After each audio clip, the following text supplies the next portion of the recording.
Damn it, you're right.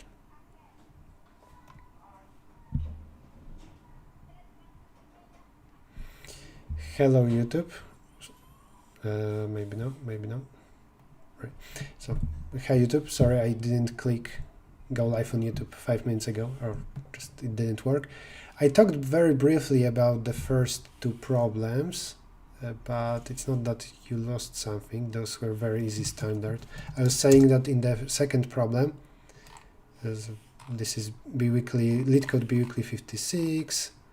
I had second place, 40 seconds to first, including half a minute for loading the page at the very beginning of the contest. So I would even say 10 seconds and I would win. That's very close. Yeah, so let's just move to third problem.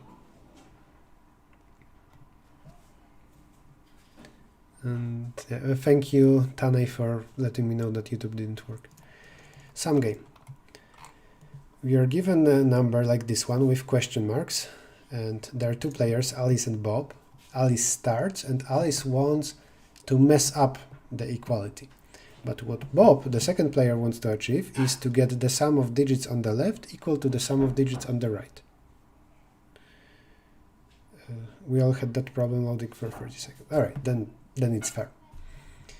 Q1 in n squared. I talked about it at the beginning of the stream, so on Twitch you can rewind. Okay. Alice wants to mess up the sum. Some easy observation. If Alice goes last, then she will for sure mess up the sum. Okay, so I will list down our first observation. Alice goes last, then she wins. Because she will decide what to put instead of the last question mark. So we only care about cases with even number of question marks. Because in that case, Alice goes, then Bob, Alice, then Bob, and so on, and Bob will be the last. Next thing. You have some number split in the half, and if there is the same number of question marks on the left and right, I think that it shouldn't matter, and like here, those digits will be the same on the left and on the right. I claim that, of course, different things can happen, but I think they will not. Like if Alice puts 4 here on the left, I claim that Bob will put 4 on the right. We can assume that. Why is that? Well, Alice wants to mess things up. Let's say that she wants to get bigger sum of digits on the left. Alice goes first. She wants this sum at the end to be bigger than that one. Then she will put a 9 here. She will put as big number there as possible, or symmetrically she can put 0 there on the other side. But let's say she puts 9 there, because she wants the sum on the left to be too big at the end. What can Bob do? The best he can do to counter that is to put a huge digit on the right. So he will put 9 there, because he counters whatever Alice did. Alice did this in hope of kind of overflowing the left part. So Bob will counter with that. Or he can also put 0 there, but it will be the same thing. Maybe Alice changes her mind and she puts 0 here because she wants to underflow. Then, well, I put 0 there. That's the best counter I have. If Alice puts here a 4, that's only easier for me because I have better range, let's say. This is not all formal. Maybe the editorial to a problem will be very formal. This is what I describe here. It's intuition. Let's say it's intuition. That should work. So if same number of question marks on both sides, they just disappear. This is what we figured out. Those are our 3 observations so far. That if Alice goes last, then for sure she wins. There must be even a number of question marks otherwise. And if there is same number of question marks on the left and on the right, they cancel out, just as if nothing was there. Now, finally, we consider cases where maybe already some question marks cancelled out. There were like, if there are 10 question marks on the left and 3 on the right, then 3 of them will cancel out. So what we are left with is 7 on the left. Okay, 10 and 3 of them will be done same way on the left and right. And then we will be left with some number of question marks on one side. What do we do with that? Also, I'm quite sure that now the video is live on the main channel. Yep. This is old Kickstart/CodeGem style where I added a post commentary. Also, there is a hand cam if you want that. Oh, timestamps, great. I need to later put them in the description. So watch the video if you want to see how it goes during a contest with some mistakes, of course. Right, now you have something on the left.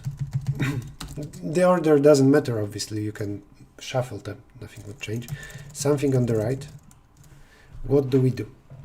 And the number of question marks is even. Alice goes first, and again, she can only win by messing up the equality. She will try the thing on the left to make bigger than the right part or smaller. This is again not formal. Maybe she will create such a situation that Bob will be forced to mess up. But simplifying things. Maybe she is able to achieve the fact that left is bigger. Then obviously she only puts 9s here. Well, Bob wants to counter what's best for Alice, so he puts the lowest possibility, 0. I claim if Alice puts 0, and because that's good for her, Bob will likely put 0. If Alice puts 9, Bob puts 0. Alice goes 9, again, the order doesn't matter, it can be here. Alice puts 9, Bob goes 0, and so on. And the other way, if Alice goes 0, then Bob will counter this, trying to underflowing the left sum. Not really underflowing, making it small. And Bob will go 9. Generally, no matter what Alice puts here, Bob can counter with something that sums up to 9. And actually, this is the first formal thing we can say. Bob can guarantee the sum equal to n over 2 times 9, where n is the number of question marks. Here, if 3 question marks, then no matter what Alice puts as the, say, first question mark, Bob sums up to 9. Like instead of 2, after 2, I do 7. After 0, I do 9. 5, 4. You can always get the sum of the digits to be equal to 9. So he will make this to be 9, 9, and again 9. He can guarantee that, no matter what Alice does. And that's generally, this is formal part of this proof, of this solution. Bob can, after Alice does something, can do the same thing on the other side.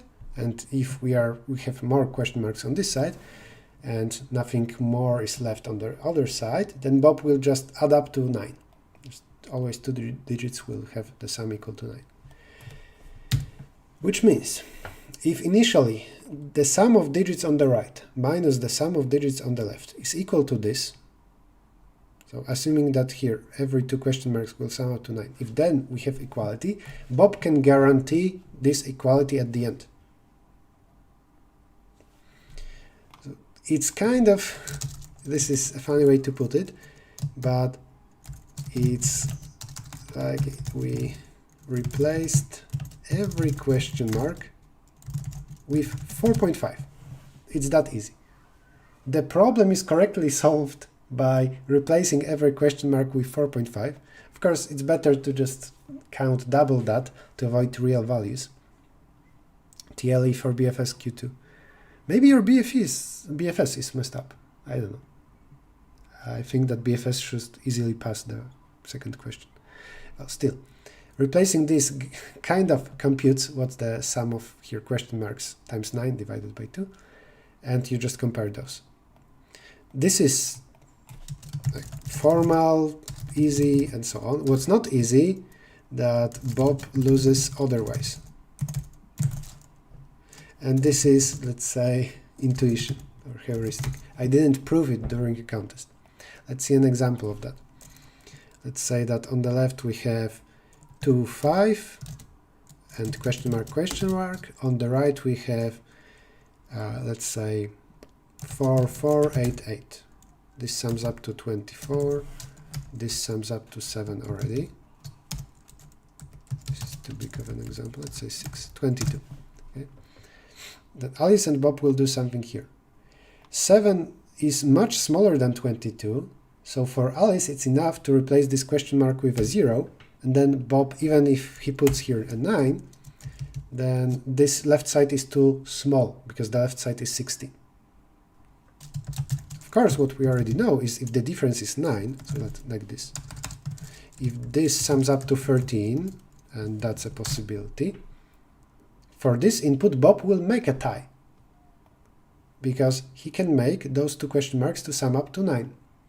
But if he wants them to sum up to something different than 9, even a little bit different. Let's say that here this is 7. So we already have sum 12 on the left, 22 on the right. Bob wants those to be summed up to 10. He cannot guarantee that. Alice will hit with 0, that's it. Same goes if this sum is too big, say 14, say there were 2 7s.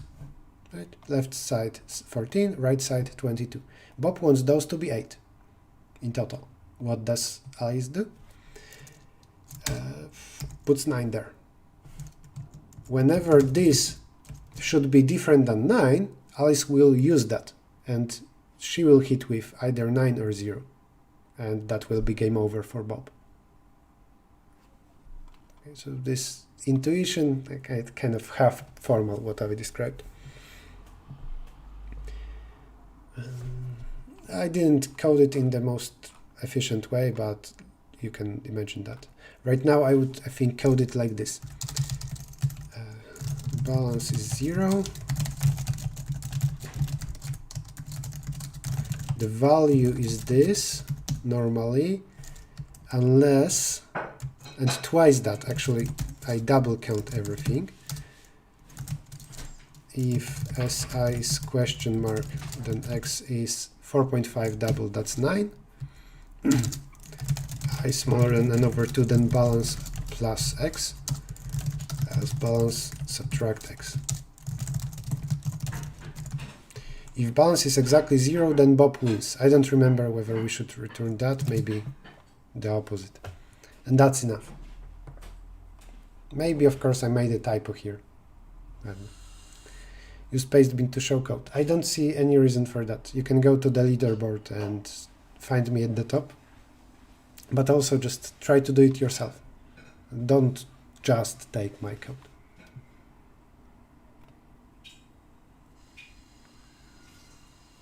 Oh yeah, if you're talking to somebody else about BFS, then yeah, that's a good idea.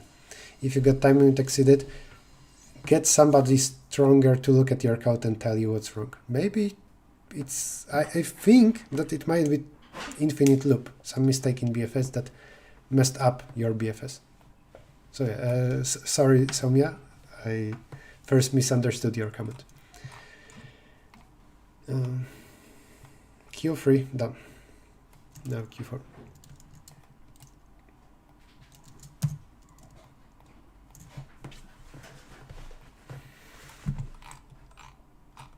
As I said in the main video, once again, go watch there, the main channel. I can as well give you a link. In my opinion, this is an extremely standard and easy problem. Like on Q3, I needed to think. Q4 is just, well, sure. Q3 similar to min-max? I wouldn't say so. No, I think it's not similar. I will not solve random problems later because I don't have time today. Normally I would. Normally after LeetCode analysis like this, I would maybe grab a random problem. DP solution for Q4. Yes, there is. I got it with DP. all Biweekly in the future. Cannot guarantee that. We'll see. For now, I want to participate and then discuss solutions each time. Right. We have a graph like this one. Every edge has some time to pass it, and every node has a fee. We want to get from node A to node B within some time frame, and we want to minimize the fees. Well, always. Also, constraints are very low. Almost everything is up to 1,000, so that's also a hint. Maybe DP. Dynamic programming is rarely used when constraints are up to 1,000,000 or 100,000, because DP often means n squared or n cubic. Okay. After some time, you will be at a particular node. Some time will already has passed, and you paid fees so far. So let's say the total cost so far. And we want to minimize this. Then, as I said, it's very standard to see that this is DP. There are some values, those are the only ones needed to represent our path so far. I don't care how exactly I got somewhere. I just care about those three values. Time cannot exceed max time given in the statement. So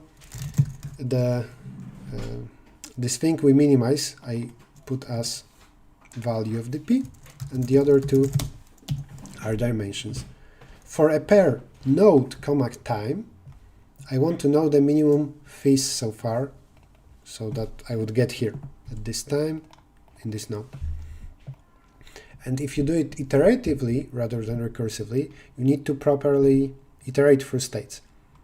If I did for every node, then for time from 0 to max time, this is not correct, because you, for example, hit state dp of node 5, let's say node 5 time 10, before dp of node 7 and time 0, or time 3. But you are at time 3 first. From this state you will move there. In iterative DP, go watch my YouTube lectures about that.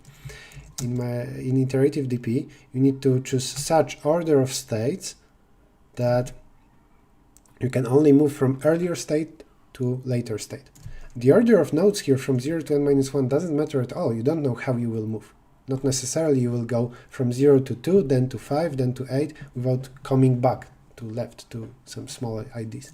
This would be incorrect, but this is correct for every time, for every node. And here you can do something with state dp of time node, or nodes time. That's some small cache thing for better running time. Actually, we should here switch the dimensions. It's faster, because of cache, to use as the first dimension, use whatever you iterate over with the first for loop. And then second should be second dimension. You can read up on cache. Maybe you will find something on cache in dynamic programming. I'm not sure if searching this will yield any results. Anyway, that's the plan. So what was my code? We first read the input. There are some edges, so for every node I want to know the edges. And then for the time, for the node, I iterate over edges going out of this node A, and then I know that I can be in some other node. Like if I'm at node A at time 5 and the cost so far is 100, and I see that I can move to B, and the length of an edge is, say, 12, also cost of B is 50, then obviously the new possible state is time 17, that's 5 plus 12, and cost 150. So I minimize dp value for this state, bt, with 150, what you will see here in code.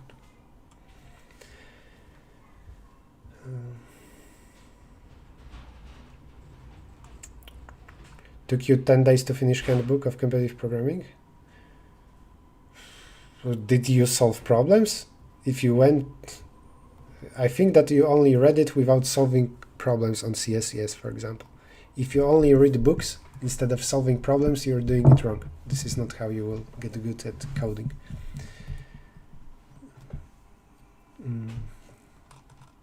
This is it. The time complexity here isn't trivial, because you might say that it's time times n times the number of edges. It looks cubic, or which would be very bad. Times number of nodes, say n, times the number of edges, say e. But that's not true.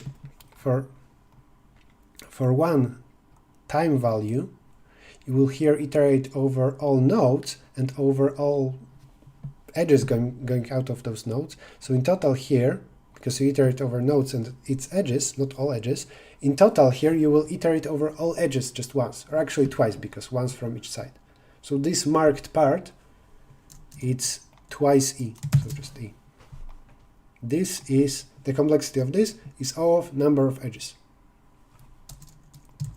That's the complexity, and you can look at constraints that max time is up to 1000 and number of edges is up to 1000. Just like complexity of DFS or BFS is O of number of edges for the same reason. Just like Soumya says, you need to do theory and problem simultaneously. You cannot just do only theory first, coder, or at least I wouldn't recommend it. All right, we're done here with Q4. Questions?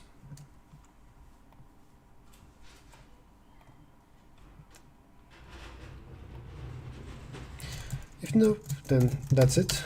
A very short stream today because I don't have much time. Join the Discord server, see the calendar with streams, and that's it. If you're watching on YouTube, you will find those links in the description. Can you do this with Dijkstra? I guess so, and it will be extra logarithm. So you will have the same time complexity times logarithm, and hopefully it will still get accepted. Here. Thank you for the links in the YouTube video, Limek. You're very quick there.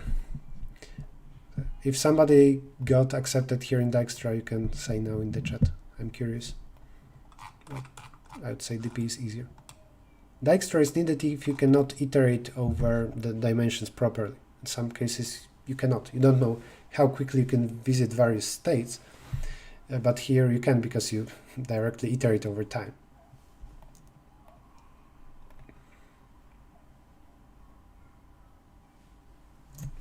By the way, still in Dijkstra, you need those three values, the node, time, and cost. So two of them will be state in Dijkstra, and the third value you will minimize. So it's not that it will be Dijkstra just on n nodes. It's not that easy. BFS on possible states. But BFS usually cannot handle any kind of costs. All right. Thank you all for watching. See you next time, most likely Tuesday.